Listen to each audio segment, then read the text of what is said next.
The Lord be with you. I'm Deacon Keith Fournier, and our first reading is from the book of Genesis.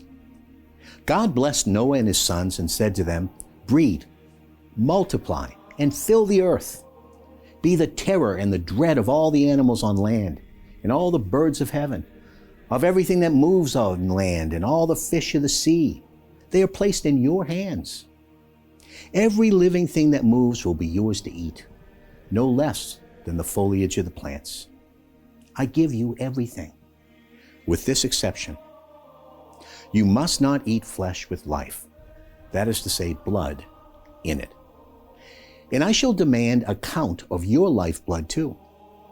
I shall demand it of every animal and of man as regards his fellow man. I shall demand account for human life.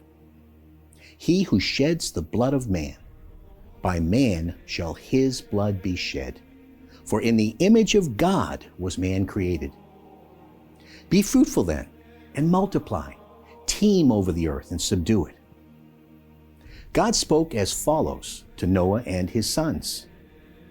"I am now establishing my covenant with you and with your descendants to come, and with every living creature that was with you, birds, cattle, and every wild animal with you, everything that came out of the ark, every living thing on earth.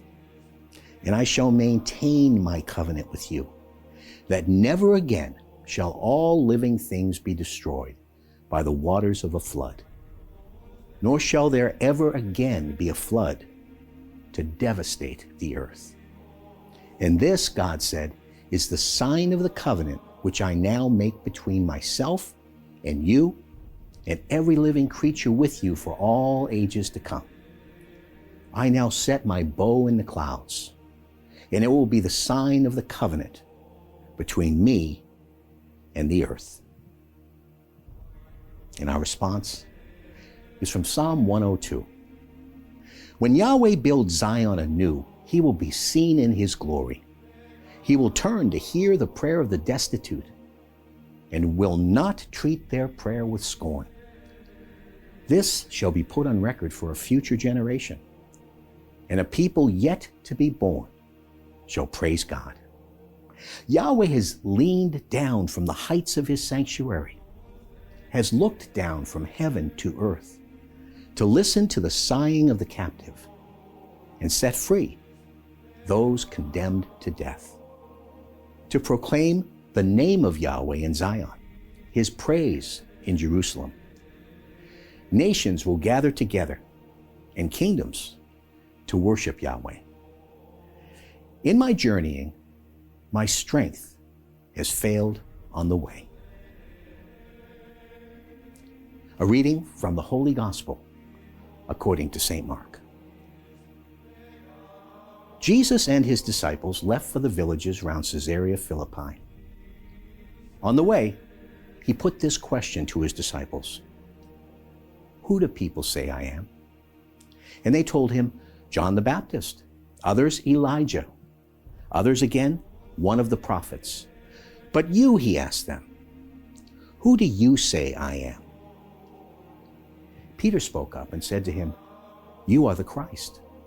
And he gave them strict orders not to tell anyone about him.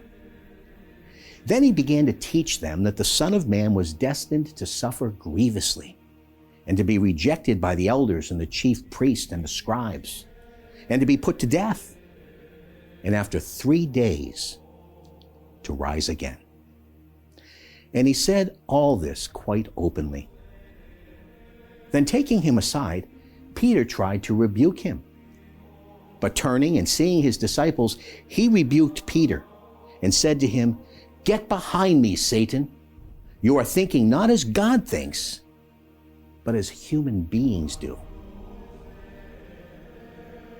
The Gospel of the Lord.